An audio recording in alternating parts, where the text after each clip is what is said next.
Howdy, folks. Happy Friday. Thank God it's Friday. And I have some baseball comments for us. I'll make in a few minutes, but let's start with the pre-show. Go ahead.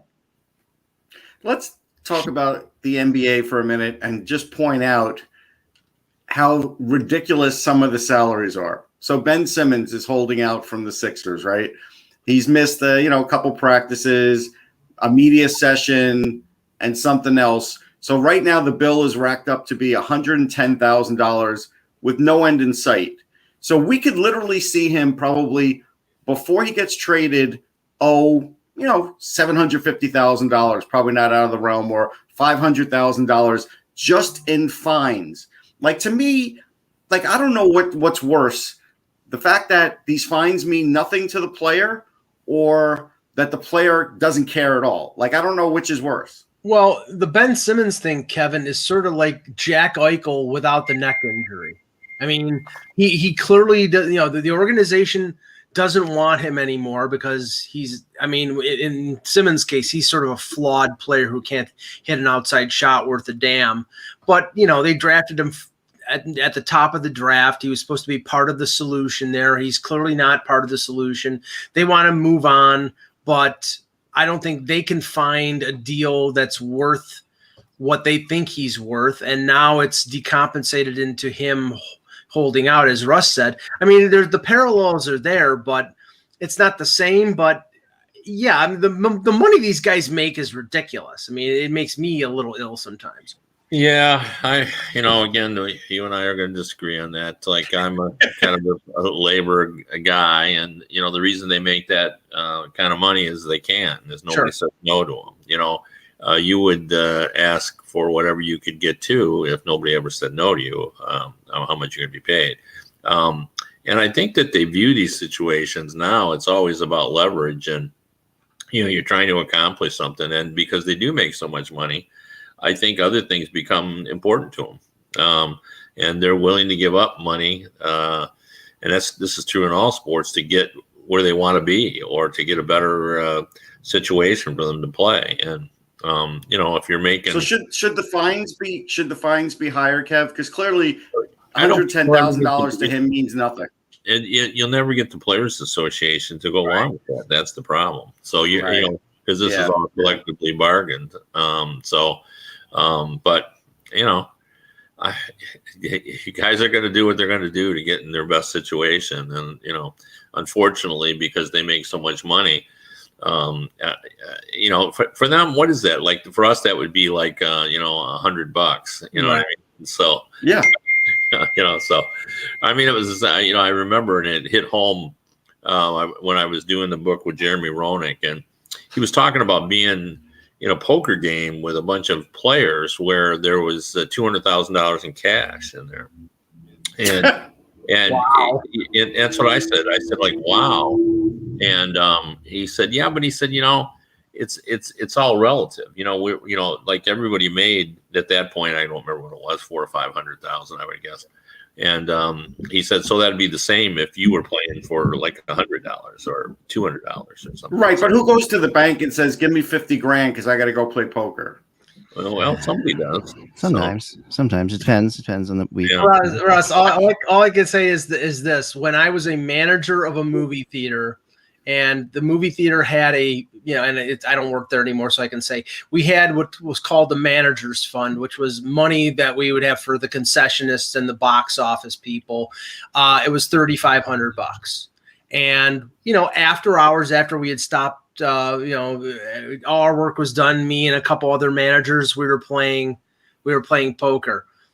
I didn't know it, but the guy who was one of the managers was going into the manager's fund and dipping into it so he could play poker again. Of course he was. Well, he ended up getting fired because of it. So that was a bad thing. Just want to touch on a couple things TV related for sports last night. I think it could have been the worst regular season football game that I've seen. Not the outcome, not the kind, but Jacksonville versus Cincinnati on the Thursday night NFL Network game. I mean, there clearly is no like level of, okay, we're only going to put good teams on Thursday night or Monday night, especially the Thursday night games for us. I mean, Jacksonville is hideous. They don't belong on these games, but yet they were there. Yeah, but they're there. You know what I always say about the quarterbacks? That's why both those teams they are, but yeah. But you kind of know that neither team is good. I think the issue is when they're picking these games, they get the last to pick from as far as everything that's out there. So like the first Thursday game of the year is always great. And then after that, you get nothing good until like the last week. Right. And it's almost like they don't care about that part of the broadcast. It's just like, yeah, it's a football game you'll watch, so we don't care. But I do think that pick is not even just thinking about those issues you brought up, which are certainly relevant issues, but just the idea of getting two great young quarterbacks to play. And, we've seen in recent years the change in the NFL where in the olden days, you wouldn't dream of starting a guy right out of his draft year. Right. Like that. But now True. We just expect that. And, because of that, people want to see where they're at and how they're performing. And I think it made a lot of sense for them to put that game on. I mean, I didn't watch the game, but, when you look at the way we look at television coverage now, I mean, that's what you want to see. You want to see great young players. Yeah, but, I'll flip it, Kev. To me, the hockey equivalent is, well, let's put on Buffalo against Minnesota, and we'll have Dylan Cousins and Marco Rossi. They're two really high picks. Let's see how these kids play. That comparison doesn't work because it would have to be the you would put on Connor McDavid in his first year because people want to see Connor McDavid or even Jack Eichel, where you would put Buffalo on. Eichel versus McDavid when both teams stunk. That would be the I mean So I like Dylan Cousins, like. He's going to be a good NHL player, but that doesn't create it's not on the same level as the two quarterbacks that we saw. Well, all I can say is that game pales in comparison to what's going to happen Sunday night. I know the hype machine is going big time, but Brady and the Bucks going to New England against Belichick, I think I'll watch it for a little while at least because it's compelling, but I don't know how compelling it is. I'm not even going to watch. I have no interest. Not really. No. The other because it's so far down the pike. It's like we already know that Tom Brady was the biggest reason the Patriots won. We didn't have to. We already knew it when Brady went out before and they didn't win a Super Bowl. And now last year when the Patriots stunk. Now the Patriots spent some money this year and they're pedestrian, but they might make the playoffs. They have no chance at a Super Bowl. So we pretty much know it's Tom Brady. Yeah. Sorry. Don't you think it's funny though that how many NHL players are Patriots fans? Like athletes, like greatness. They do. They do. And especially like a lot of GMs and coaches and stuff are really big Belichick fans. Yes. No, that's true. That's true. Yeah. I think all read his book and all that. Yeah. Kind of, so. Oh man, I know. You're really right. Because it's completely the opposite, of course, of fans, because everybody roots against the Patriots just like because they were great, just like people against Mike's Yankees. For a long time. For sure. Just to bring up something on that quickly, I in recent memory I cannot remember an award where both leading candidates for it have spit the bit as badly as the AL Cy Young Award contest, because Garrett Cole has gotten bombed as his last 2 or 3 starts, and Robbie Ray basically could have put the cherry on top of the sundae to win the AL Cy Young if he had just pitched decently against the Yankees yesterday, and he gave up, I think, 4 or 5 home runs. So I don't know who's going to win it, but it's the one who's going to suck the least in the last month. So anyway. There you go. All right, here we go. It's Friday. Yeah. It's October.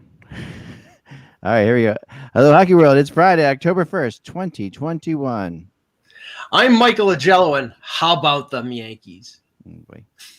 I'm Russ Cohen from Sportsology, and if you don't know it's the first of the month, you'll never know any day of any month. I'm Kevin Allen. I don't even know how to follow that. So Yeah.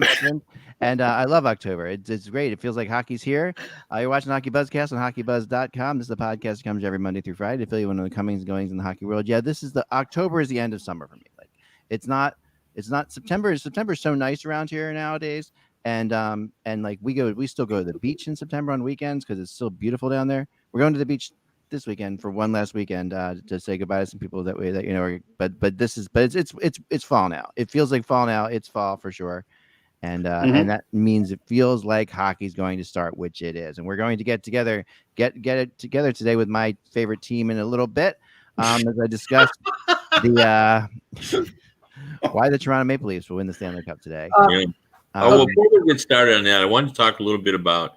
I saw live hockey last night for the first time in a couple of years, and I know both of you guys have been going to games, but I had not. And first of all, it was just great to be back and watch live hockey. But it occurred to me as I was watching how much I like rebuilding teams in terms of training camp. Like training camp to me is boring. Like when I was USA Today's hockey writer, I never did preseason games. Like I just don't like them because in the modern sports world, and this is really true almost everywhere. Well, less so in football. But, the idea of competing for jobs has been lost over time because, the way the draft is worked, everyone knows everything about the players. So guys are projected to be starters. And in football, you still have some competition. But otherwise, you kind of know coming into the season. Like you can read any baseball preview, and they'll do a pretty good job of guessing who's going to be on the team. Sure. But and that's even true in hockey. But in a rebuilding team, there's real competition. Like here in Detroit, where I live, like who's going to be on the power play, who's playing with who, which rookies are going to make the team. Like this is still all in play. Jeff Blashill just said, people were talking about the power play, and he said, we're going to have it figured out who our 10 guys are. Like, can you imagine Tampa Bay Lightning or the Boston Bruins, talk like that? Like, they don't even, the Red Wings don't even know who their 10 guys that are going to be on the power play are right now because there's that level of competition. But so I just thought, it's fun to kind of watch this team kind of sort it out. And now, they've lost Verana. So that, opens up another spot. Now there's the question of, would they give it to a veteran like Bobby Ryan? Or will Lucas Raymond at 19 make the team? Or will they give it to Joe Veleno, who's a little more polished than Raymond, but not quite as offensive? So there's a lot of questions going on. But I guess I've just decided that in the modern world where, they know everything about every player that they draft and so forth, because it's fun when they're rebuilding and they're just trying to decide which trying to put a round peg in a square hole and vice versa. Well, it's fun to cover a rebuilding team when they've accumulated, the players and they're just starting to, like, when the Leafs, they drafted Nylander and Matthews and Marner 3 consecutive years, and then the Marlies win the Calder Cup in 2018, and a lot of those players ended up on the Leafs the following year. It was fun to, okay, here we go. Here's a lot of young prospects. How are they going to develop? How are they going to look? And we'll talk about that with Ek in a little bit. But with the Sabres right now, the Sabres are like they're still in mid tear down. And they haven't accumulated enough of those prospects. I mean, Owen Power's playing at Michigan. They're probably going to have a top 5 pick this year. They haven't traded Eichel yet, so it's not very fun to cover the Sabres right now because the dismantling is still occurring. Although you know what it is. You have to have. I was just going to say you have to have hope. You have to have hope mixed in, like a certain amount of hope has to be mixed in while you're watching the prospects. And right now with the Sabres, it doesn't feel like hope is there, and that's a big element missing. Well, and the big difference is, and this is big in my opinion, Owen Power decided not to come. If Owen Power was there, this would be a much more interesting camp. I agree. Because then they'd have, like 3 young players, because Dahlin is still young, like even though he's played. So you're going to be interested on him and Cousins. Then all of a sudden you're looking at 3 players, and I think with Middlestat playing better last year after Granato took over, that's another element if you're a Buffalo fan. And I just heard from a Buffalo reader who I got the impression, like he asked me my opinion of how Adams is doing, but I got the impression he asked me because he thinks, Adams hasn't been bad. No, again, he didn't say that, but that was the feeling I thought when he asked, like, how do you think he's doing? So, basically, I just think he's kind of holding his own. I think I agree. I think he did good I think he did good on the Ristolainen deal. He did well again on the Reinhart deal, and I think everything resides, or everything is resting on the Eichel deal. And we won't talk about that today because we've been talking about it too much, and nothing is happening. The biggest X against him is they have no goaltending, none. Right, and that's a major failing. Yeah, and I've heard some talk about the last couple of days about the idea of Edmonton going out and getting Dubnyk and moving Koskinen along with something to Buffalo, which I know is kind of surprising, because we know that Koskinen has had issues and it's a big contract. You don't think you can move him, but the feeling is, if they were to go with Smith and Dubnyk, if they could find a way to get Koskinen out, it's not a bad move for them. They would have to give up a significant prospect to Buffalo for that, or a draft pick. Even though it's only 1 year, and even though Koskinen would be able to probably carry the burden of 30 or 40 games. Yeah. Right now the plan in Buffalo is Craig Anderson and Aaron Dell probably until December, and then you're going to see Ukko-Pekka Luukkonen called up from Rochester. I think they want to get him work, but they also want him to play down in the American Hockey League because he hasn't really had a lot of experience down there. Yeah, I saw him live last night, and I know that he is the favored son in Buffalo, and that he, during his draft year, Russ, wasn't he kind of the hot guy? I remember everybody kind of talking about him. He was the hot guy, and then he had a horrible World Juniors, and then he recovered from that. He had, mentally, he really didn't look good in it, and then he recovered from that. So, but he was a hot guy in his draft year, no question. Well, he was really good last night in the first period against Detroit. They had 17 shots, and then it kind of all fell apart on him. Yeah, and then he won the World Junior the following year after he had been drafted. Right. So, we need to talk about this because last night Russ clued me in as I was watching baseball that the initial TNT NHL broadcast was on. Yeah, I saw this, and I saw you guys going back and forth. I mean, and it was okay. And just that show that they did. No, I know, and I said jokingly, he says, it's preseason even for the broadcasters, but I'm sorry, when you're emulating the 1990 Stanley Cup Final, when the video goes out and there was no power outage, something's wrong. I mean, Russ and I were joking. That kind of thing. Okay, this is how I gather it. Okay, I might be wrong, but I don't think they just suddenly got in there, said, how many cameras do we need? What should we do? This is a setup. Okay, there's a setup that they rent from it, like everybody else rents. They're renting the same cameras, the same trucks, the same things like that everybody else rents to do these hockey games. So I think that kind of mistake, I think, is not on them. It's just something. Wait! It wasn't just one mistake. Yeah. There were 5 or 6 massive mistakes, and they didn't have guys mic'd up correctly in studio. It was almost like they didn't do a dry run. If they did a horrible job at it, because you could see Liam McHugh was really annoyed with everything that was going on because he's from NBC. NBC does everything top notch. But here's the other thing, and Kevin will probably kill me on this because it's a style thing now. But in that studio, I get that the ice is blue.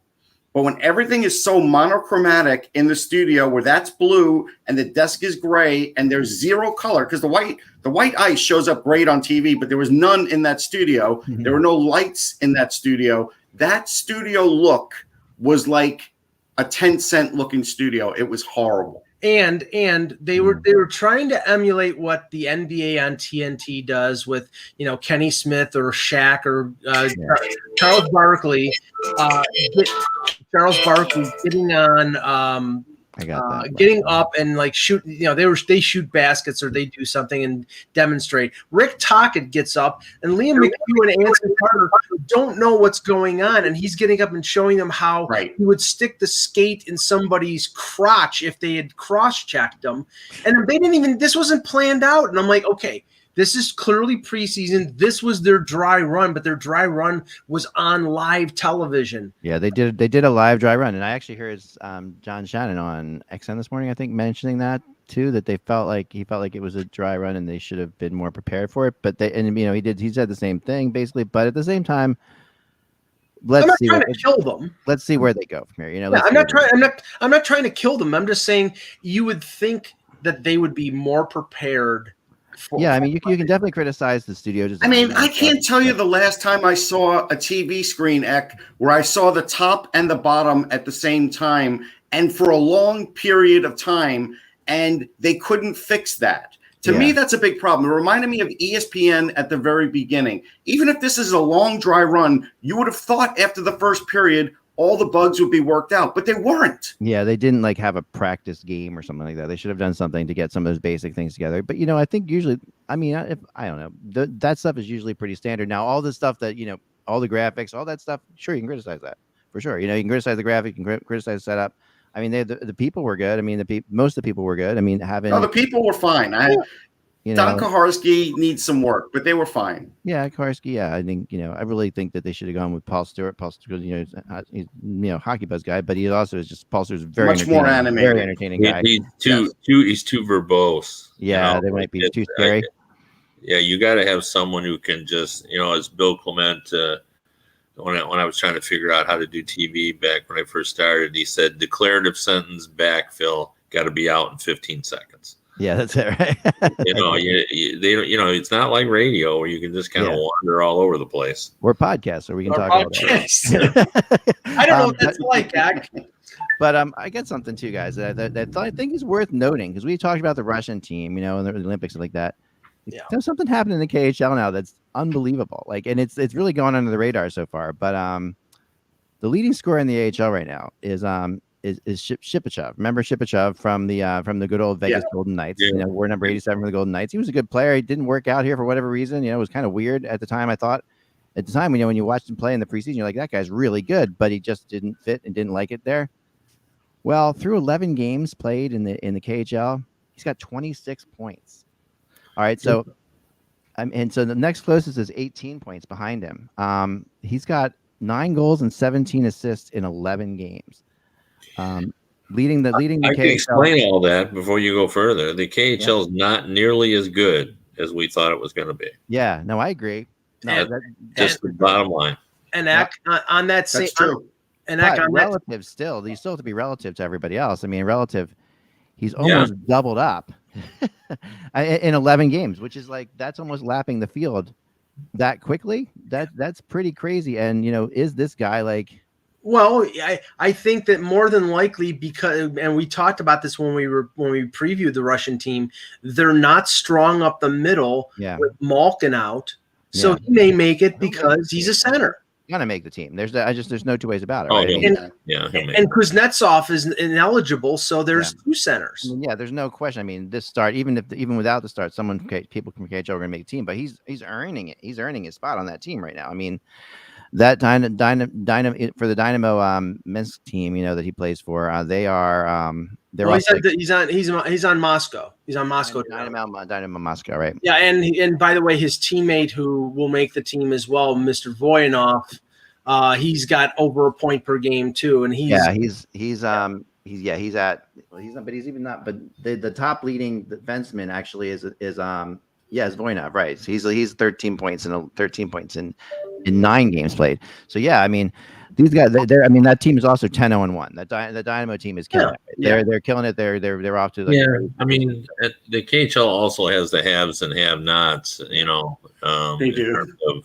They have certain teams that just don't have any money, and they can't No get question. players in, and so it's just a little bit. If you're a good player over there, you can kind of dominate. Yeah.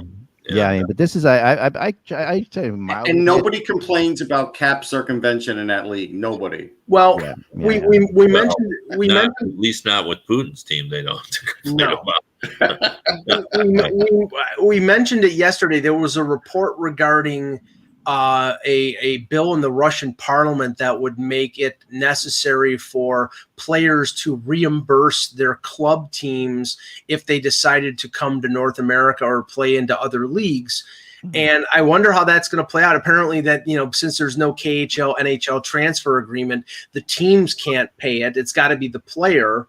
So I don't know how that's going to play out, but that's something like, for example, Nashville with Askarov, who, by the way, is got a .940 save percentage. Russ, he's just, he's 19 years old and he's killing it. Nashville is going to, it's going to be tough for Nashville to get him over here in the next couple of years if they want him to be their number one goaltender. Yeah. No, they better do it before this thing passes. They better get him over here next year. That's why, or at the end of this season. Russ can speak to this far better than I can, but that's why there's been reluctance to take Russian players. That's why we have so few of them in the NHL. No question. It is a good deal for a lot of Russian players to play in the KHL. It's a shorter season. They're home. They don't have to deal with the language thing.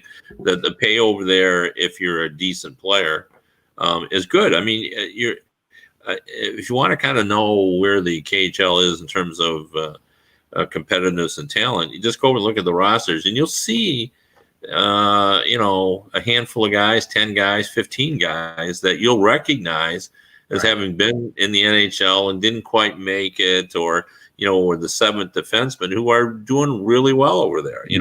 They're top defensemen and top forwards. So I just think we all were under the impression when the KHL formed that this was going to be trouble because there were so many great players over there, and it turned out that's not really the case. That's true. And if you need an example of that, the kid that the Leafs signed in the summer, he led the KHL in defensive scoring. He had played 5 NHL games over like 4 or 5 seasons in the Minnesota Wild organization. So he goes over to the KHL after playing in the AHL and leads the league in scoring. And now he's probably going to end up on the Marlies. So that tells you that the KHL, with the exception of a few players, is pretty much AHL level. Yeah, I wonder that about a top AHL team versus a top KHL team. What would happen in a game with those two against each other? I tend to think the top KHL team would win, but I don't know. They might. I think it's a flip. I would probably go for the KHL as well because they end up with former NHL players, more of them, right? And they have, they end up with a few stars. I mean, we certainly know some players. One kid in Minnesota comes to mind. That were great players, and the NHL knew that he was a great player. But he played in the KHL longer than people thought he would, and came over here and was a star. So it's not like they don't have any, NHL caliber players. They do, but they also have a lot of mediocre players. Right. So, I mean, Vegas still retains Shipachov's rights, correct? I don't know. They terminated the contract. They terminated the contract completely, so they he's a complete free agent. killed everything. Yeah, they still have. I think there's still a cap hit because of the. I'm almost sure about that. I'll check that, but I thought there was some sort of cap ramifications to terminating the deal. But, do you want to talk about the Hughes and Pettersson deal? Because deals. Yeah, I mean they're coming up, and we talked. I wrote a little bit. I wrote about the Pettersson thing yesterday morning, and then the Hughes thing last night. It is a little surprising, so it looks like Pettersson's a 3-year deal, just under 8 per year. For what I've heard, and then Hughes is that you guys are looking at me? I'm crazy. No, Hughes is 7.75. Right, that's Hughes is that, but Pettersson. Did I say Pettersson's 8 for 3, and that's right, that's what I was saying. Pettersson 8, I heard just under 8 for 3, but I don't know, I might be wrong. But that's the one. That's the one that makes me shake my head, Kevin, because you're walking him to free agency. I mean, and they're going to have to do some major renovations to that roster to get him locked up. If he does what people expect him, if he stays healthy, he puts up big points, he's 1 year away from unrestricted free agency at the end of that deal. and I think that's a danger. Well, I agree with you, and especially considering how much everyone covets, quality centers. But I have a question for you. I don't have it in front of me, but do they even have enough cap space for these two guys? I don't think they do. Yeah, if I'm looking at it right now. They're going to put Furland on long-term. Okay. Right. So they have just about enough. Yeah, just about enough. Yeah. Okay. Yeah. Right now, before the contracts, they had 13 million in cap space, and that was not including Furland's 3.5. So that means 17 million in cap space. So they have enough. How long will he be out? He's out for the rest. He's concussion problems. He's probably out for his career. Yeah. Oh, okay. So he's long term. Yeah. So I mean, I think it's obviously great that they got it done. They had to get it done. They were stuck, and you definitely getting used long term was. I thought they were going to both have to be short term. Yesterday morning, there was talk around that they were going to be bridge deals. So getting one of them long term, I think, is something. If getting used is something. But I will say this to spice things up. If you're a team, if there's an offer sheet to be made, you make it to Brock Besser. Yeah. Okay, first of all, they probably can't match it next year if you make it high. Yeah, he's arbitration eligible. So I think that prevents the offer sheet. He's still not. He's arbitration. You can't do it on him yet. Okay. Yeah, no, he's arbitration eligible. So if they offer him arbitration, then he can't. Then the offer sheet. Right. Then that'll be it. I apologize. Stella's never been a fan of his at all. But of who, a Besser or Pedersen? A Besser. Stella thinks he's overrated. Yeah. Okay. Stella, come on.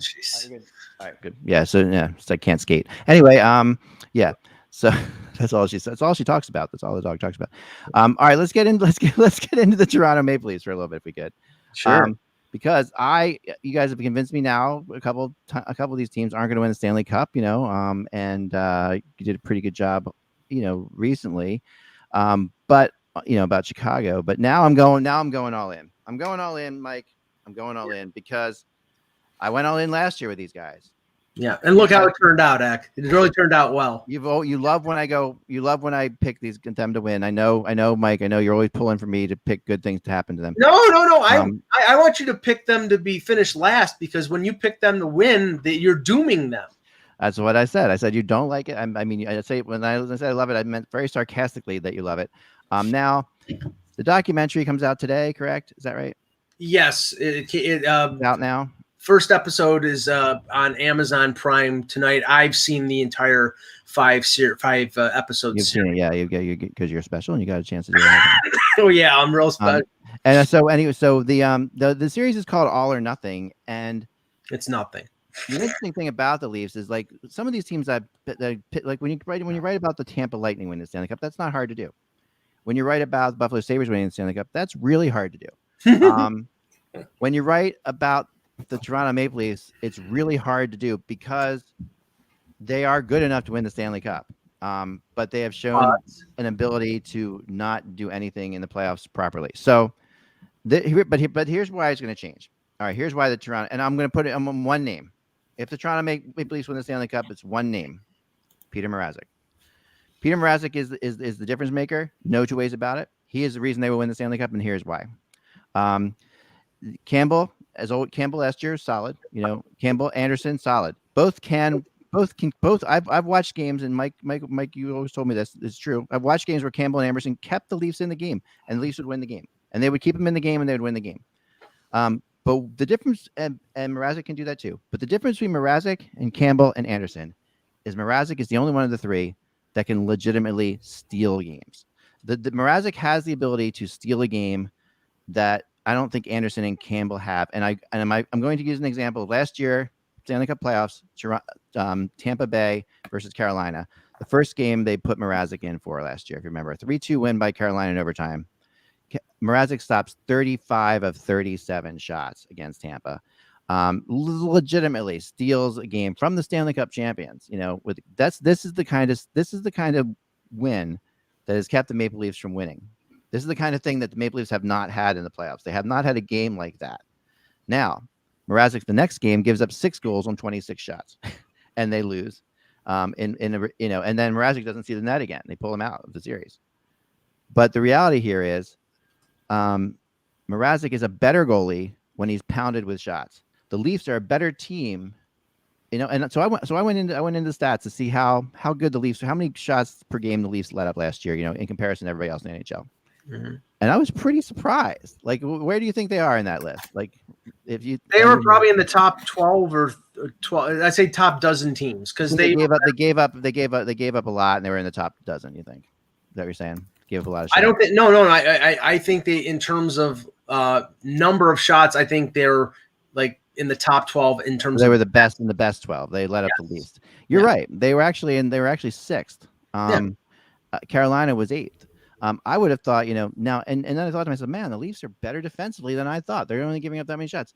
And then it occurs to me, the problem with that, the Leafs shouldn't be better defensively than Carolina. The Leafs are an offensive team. They're built to score goals. They're built to go out there and pound. And the issue is that because of their goaltending, they have been forced into a situation where they are playing a defensive style that does not suit them. And what's going to happen with Mrazek is he's going to make big saves at big times, and that confidence is going to allow the Leafs to do what the Leafs do best. And the Leafs will be able to fly on you. The Leafs are not built to win games 2-1. That's not the way this team is built, but that's how they won games last year.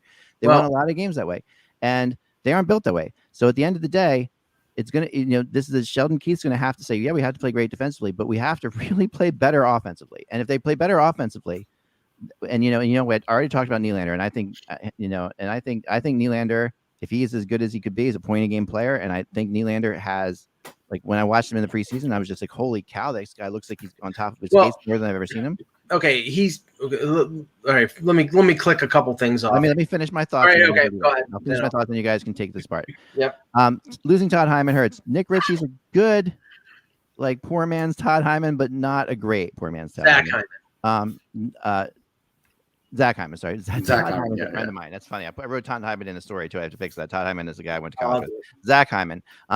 So Zach Hyman. Anyway, Nick Ritchie is a kind of a poor man's Zach Hyman in that he does play physical and does score. But if they play them in that same spot that they played Zach Hyman, I think they're making a mistake. I don't think they should put him there. I don't think they will. John Tavares, though, after the way things went down last year, I want John Tavares mad and ready to go. Like, I want John Tavares competitive and ready to go. This plays into Tavares perfectly to have a big season. They're going to need scoring. They're going to need some of their young guys to come in. They lost some players that they did not replace. Clear as day, they did. They lost players they did not replace. But they were a bounce away from the Canadiens in Game 5 last year, and I still picked them in 5, and I'm still sticking with that pick. Even though they lost the Canadiens in 7, but I was still I felt really confident the Leafs are going to win in 5, and they should have. They lost in 7, but I'm picking them in 5. I'm still staying with it. I'm saying Young Street has to get ready because this is going to be a fun time. This is going to be a fun season for them. Okay. And so now, Mike, go ahead and take this apart if you'd like. All right. First, Mrazek. I mean, he was a solid addition as a 1B. Campbell is the 1A. Campbell is going to get the opportunity to win the starting job. Will he be able? By November, Mrazek will take that job. Well, I'm just telling you what the plan is, Zach. I mean, I know. I don't think Mrazek is a capable. Like I said, he can play 35 to 40 games. I think they're going to split work, and that when you get if they do get to the playoffs, Campbell is going to be the goalie they go to. The reason that they were better defensively is. For the last 3 or 4 years, all I've been talking about is they got to get better on their blue line. And last year they finally did with, now that after adding Brody was a good fit on the top pairing with Morgan Riley. Yeah. Muzzin and Hall were a good shutdown pairing. Yeah.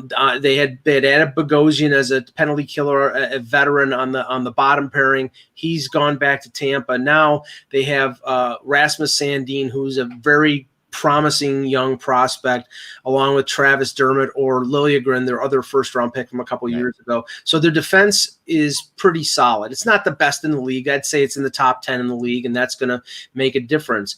Where the problem with the Leafs last year, in spite of the fact that Austin Matthews won the Rocket Richard and Mitch Marner was top 5 in scoring, is when it counted, they couldn't score in the playoffs and on the power play in the second half of the year. Their power play was the best in the league, over 30% in the first half of the year. And then in the second half of the year, they were, I think they were in the low teens. So their power play was neutralized by the tactics of the penalty killing of the other teams they faced.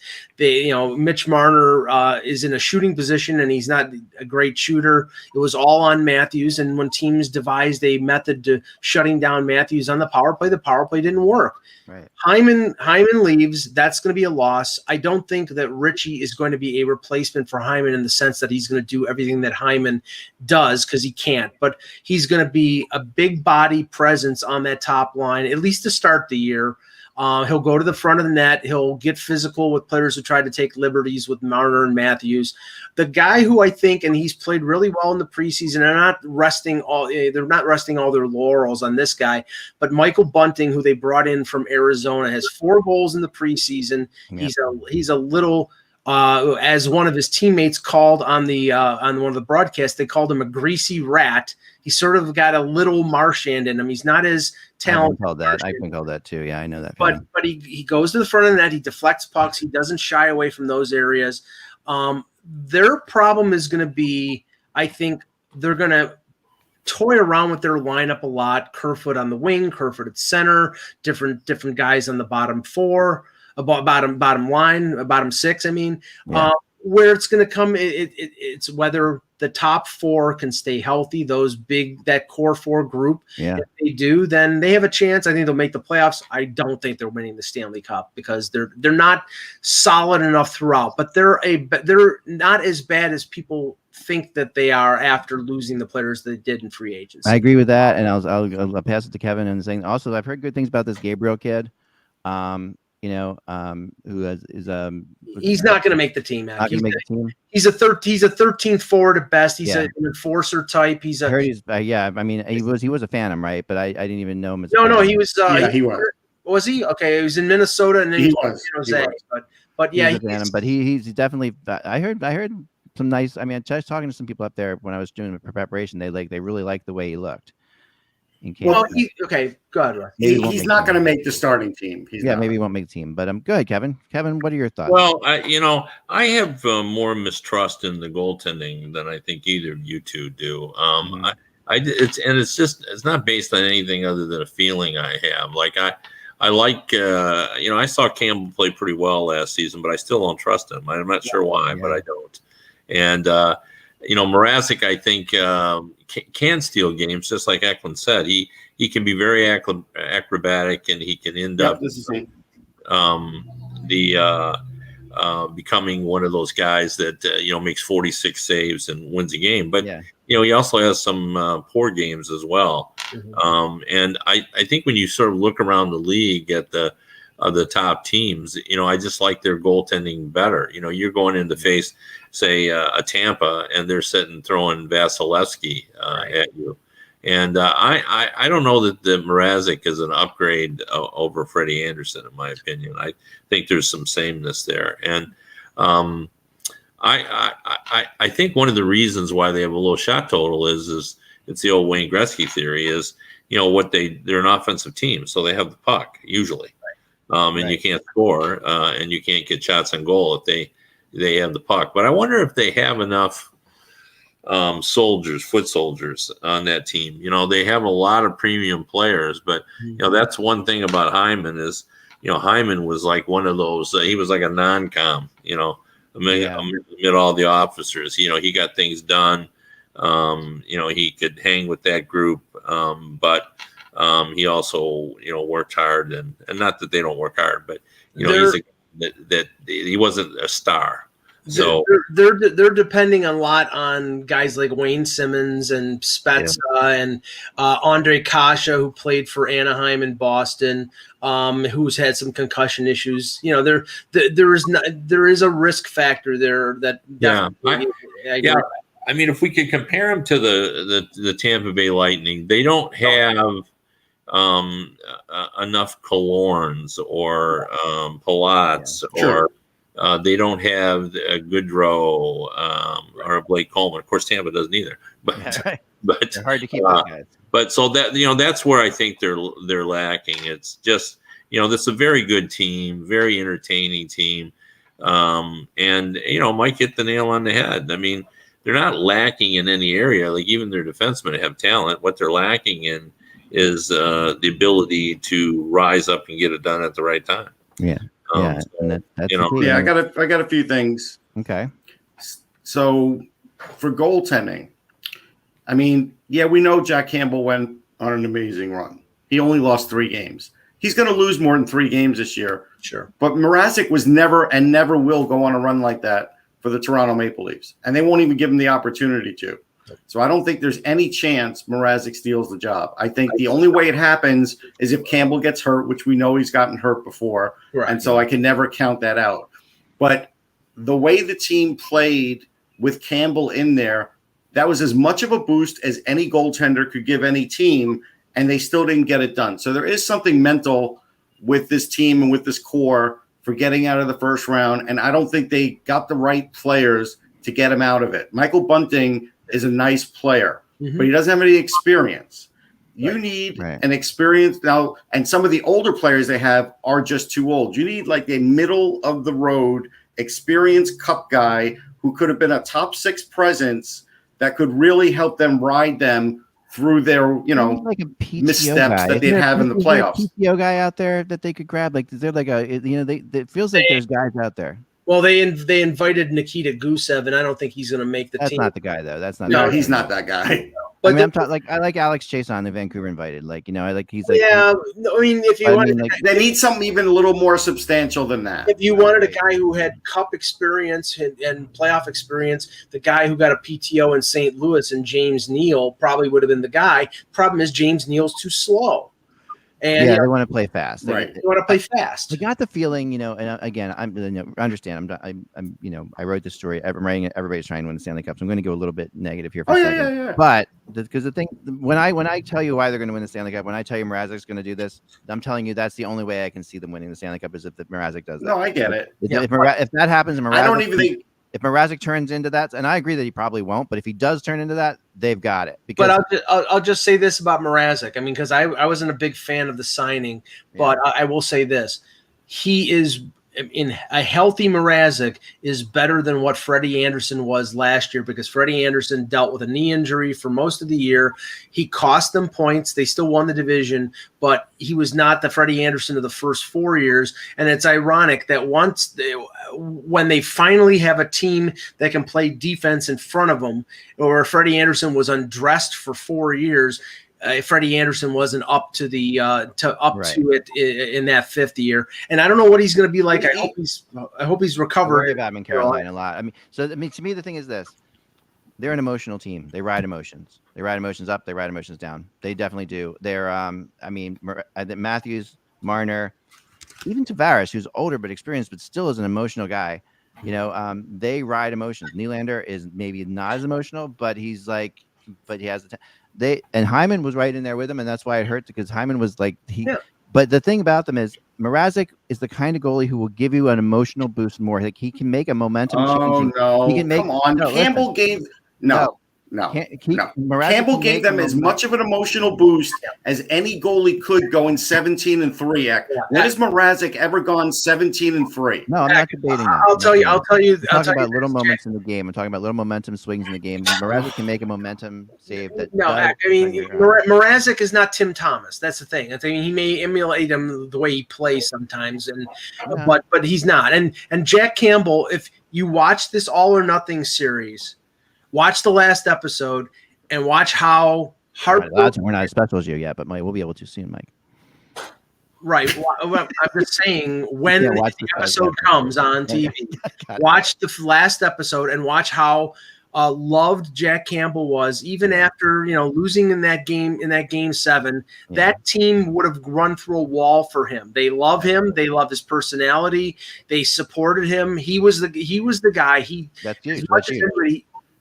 Sorry. That's huge. I agree. And I think Mrazek is there because just in case Campbell was hurt a couple times last year. They know that he cannot play 60 games, so he's there to split time. It'll be probably close to a 40-40 split. But when the playoffs come, if they're in the playoffs, Campbell will be the guy.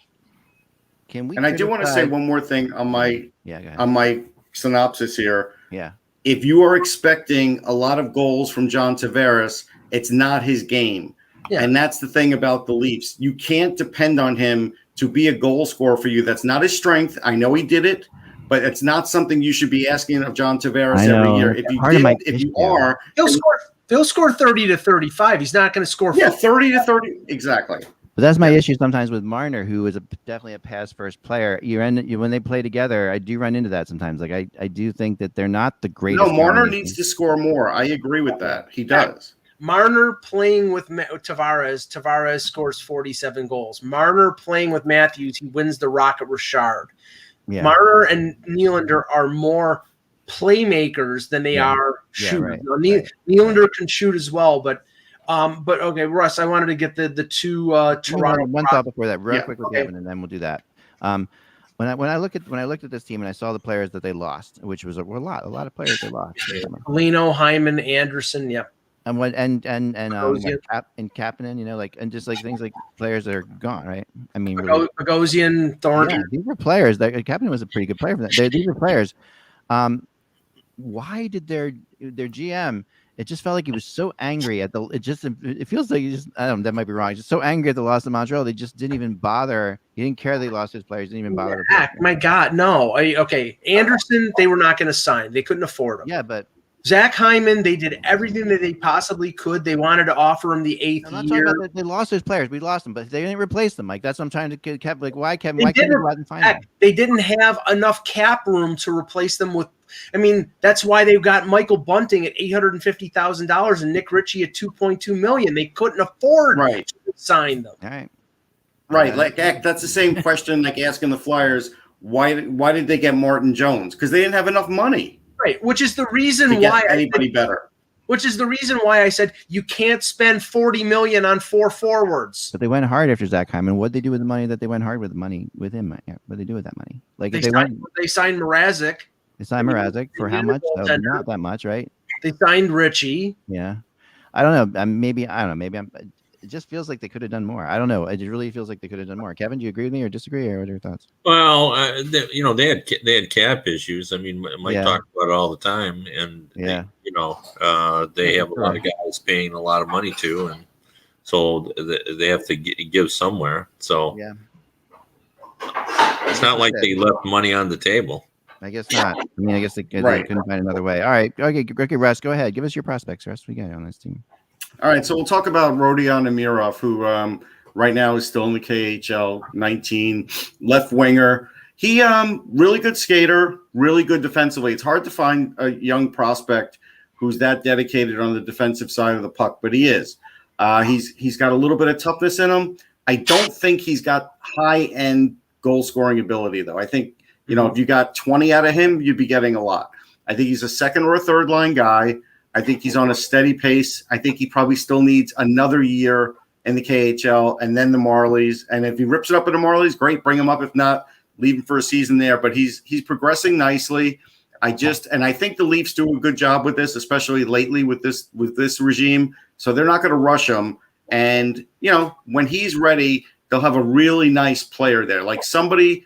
Like, actually, if they had a player like that now, like let's say this was 3 years down the road, he'd really be a help to them because, those kinds of players are valuable. And Russ, this is the reason why they signed the guys that they signed in Ritchie and Bunting to only 2-year deals, because I think down the line they're saying, okay, Nick Robertson's going to take one of those spots and Amirov is going to take one of those spots. So it fits into what their plan is.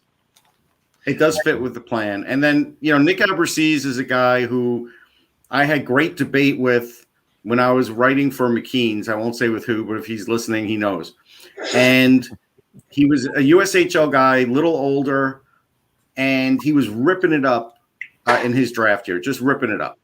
And it was with Chicago Steel, I believe. And so there's still always this feeling like, hey, guy's a little older. He's on a super team. What is he really as a player? but he is a terrific center, even though he's only 5'9", maybe 5'9.5". But it doesn't mean he's going to play center in the NHL, especially on the Leafs. They're strong down the middle. He could end up being a guy who plays on the wing, but he's got good speed. He actually plays a 200-foot game. He's good around the net, and he could score. This year for Harvard, he's going to be their captain. I really like him. I think he could be a second or third leading scorer on that team. I think in the NHL, you're probably talking about 35, 40 points max. Yep. But a heck of a pick in the sense that there was something there. He is a classic late bloomer.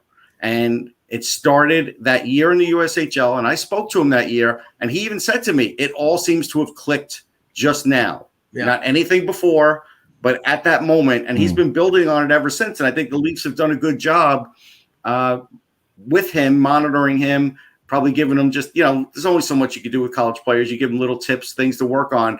And again, you got Ted Donato as a coach. Ted Donato is tremendous, and he will help him a lot. Still. He led all NCAA freshmen in scoring, and last year had a shoulder injury that he had surgery on, which was, fortuitous because the Ivy League didn't even play last year. So he'll be recovered for that.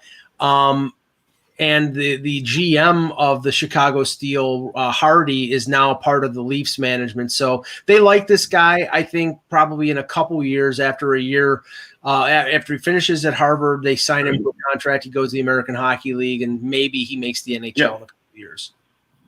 What about Robertson? Yeah, I mean, I think that's is Robertson coming up this year? Are we going to see him this year? I think they're going to start him out in the American League Act because he's got options. I think they don't want. He just turned 20 on September 11th, so I think they want to get him some regular playing time in the American Hockey League. They've got bodies up like Kasha and Richie and Bunting, who would not be able to clear waivers. So I think they want to give them the first chance and let him, play regularly in the American Hockey League and score some goals. And then, maybe they bring him up halfway through the season if they have some injuries. Okay, last thing I want to go before we get out here. I want each of you to tell me what the percentage of chances are you think that the Toronto Maple Leafs don't make the playoffs. Just like that they don't make the playoffs. In that division, I would say 25%. 25%, okay. I'd go 20. 20, okay. Russ? 30%. Yeah, I'm going to go with Russ, I think, right about 30%. You think they're making the playoffs, but yeah, I think that this is a tough division. It's a tough division, but it's a tough division. Their goaltending could. Who's going to knock them out? Yeah. Well, okay. It's also a tough conference. I mean, the reality is it's a conference, right? So the top three you got. To me, I still think Boston's good enough. I think Tampa, Florida, Boston are the top. Are three. Yeah, but Toronto's going to clean up on the bottom of that division and get a lot of wins. So except against the Sabres, because they never beat the Sabres, even when they're bad. But that's going to be a problem. They're going to have to beat the Sabres. Yes, I know. They'll beat them this year. But then when you look at the other, the Metro division is so strong. It's hard to imagine that there might not be two teams coming out of there. Like that. Well, but I think the difference is I think there could be two teams out of the Metro. Well, I think not, because they're going to beat each other. Right. That's the whole point. Their win totals won't be as high as I think it's going to end up being 4-4 in each division, and I think Florida, Tampa, Toronto, and Boston are the teams in the Atlantic. I think Montreal is going to drop. I think Ottawa is going to get better. I think Detroit's going to get better, and Buffalo will be hideous. Yeah. So Montreal could be the team. Montreal could be the team that knocks the Leafs out if everything hits right for them, and the Leafs have problems in net. Sure. Yeah, that's the other thing, right? So Montreal, the problem with they should beat up on all those teams, with Montreal, Ottawa, and Buffalo, all the Leafs are their chief rival, to each of those teams. So it's hard. It's always hard. This used to be the case with Detroit years ago, right? When they play Nashville and they would play St. Louis, or it was everybody. Yeah, but there are a lot of teams chief rival though. A lot of teams hate the Leafs. It's harder for teams when you're in that situation. Detroit went into Nashville. They should have always beaten up on Nashville, but that was the Super Bowl in Nashville when Detroit came to town. Yeah. So it's Yeah. Ottawa always worked themselves up into a lather when they played. Yeah, Ottawa, and I was getting better, but Buffalo's the same way, and Montreal's the same way. I've never seen opposition teams work themselves up into a lather for a team that hasn't won anything. But the record against those three teams is not the greatest sometimes. You know, like those. I know. And that, but Ottawa. when you say you're going to beat up on those teams at the bottom division, I don't know. I think we will. Yeah, maybe. We'll see. That'd be And there my are enough games at the top of the division to, yeah. Right. you know. Yeah. All right. Well, it's going to be fun. I mean, this is. They could win the Stanley Cup. They could be an absolute disaster. We all know that. This is the Toronto Maple Leafs, kids. That's how they work. That's how they work, right? Great show, great week, guys. It's October. Get out there, have some fun, enjoy yourself. Set up the street hockey net on your driveway. Do everything you can do because it's time to play hockey again. Remember, without the buzz, it's just hockey. We will talk to you all on Monday.